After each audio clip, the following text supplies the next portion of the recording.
तेजस्वी प्रसाद बोलते हैं, इसको हम कह सकते हैं कि वो थेथरोलॉजी में विश्वास करते हैं, थेथराई करते हैं। जहाँ तक भ्रष्टाचार का सवाल है, भ्रष्टाचार का भेंट तो खुद अपने ऊपर हैं, वो समझना चाहिए उनको। हम 1980 से विधायक और मंत्री रहे हैं, जानते हैं कि क्या क्या परिस्थितियाँ बिहार में रही है।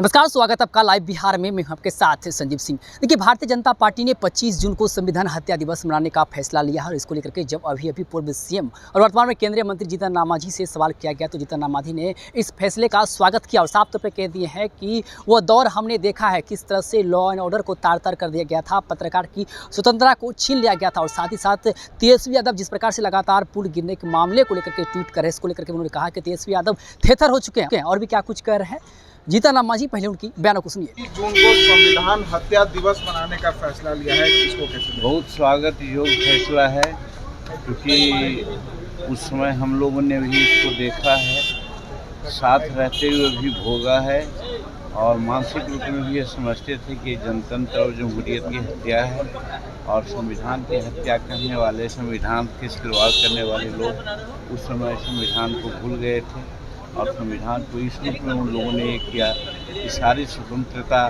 और प्रेस, यहाँ तक कि प्रेस की स्वतंत्रता को भी उन्होंने दाब दिया था, कैद कर लिया था।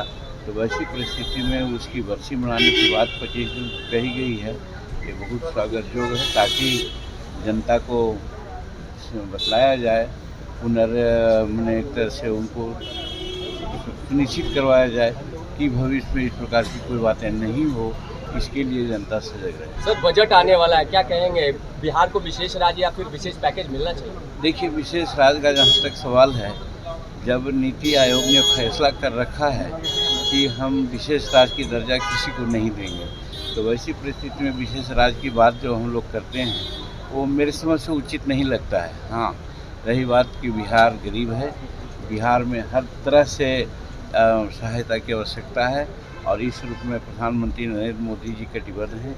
आप जानते हैं कि पूर्वोत्तर राज्य जो सबसे गरीब स्थिति में थी, आज उनको किस तरह से बढ़ाया गया है, उसी प्रकार से हमारे बिहार में भी अगर कोई कमी है, जैसा कि हम लोग समझते हैं, तो जो भी संभव सहायता होगा केंद्र करेगी, ऐसा हमको लगता है। तेजस्वी लगातार ट्वीट कर रहे हैं और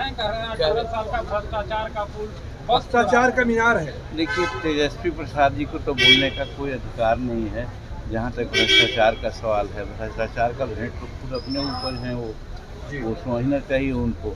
और उसी प्रकार से लॉ एंड ऑर्डर की भी बात आती है, क्योंकि हम 1980 से विधायक और मंत्री रहे हैं, जानते हैं कि क्या क्या परिस्थितियाँ बिहार में रही है। तो वैसी परिस्थिति में तेजस्वी प्रसाद बोलते हैं, इसको हम कह सकते हैं कि वो थेथरोलॉजी में विश्वास करते हैं, थेथराई करते हैं। तो आपने सुना कि साफ तौर जीतन राम मांझी ने कहा है कि भारतीय जनता पार्टी ने जो फैसला लिया है इसका हम स्वागत करते हैं और तेजस्वी यादव को बोलने का हक ही नहीं है, क्योंकि नीति आयोग ने साफ स्पष्ट कर दिया है कि विशेष राज्य की दर्जा अब किसी को मिलेगा भी नहीं। और भी कई तरह की बात करते थे, आप सुने थे क्या कुछ कर जीतन राम मांझी। आप अपनी राय प्रतिक्रिया कमेंट बॉक्स के माध्यम दे सकते हैं। आप देख रहे थे लाइव बिहार। बहुत बहुत धन्यवाद।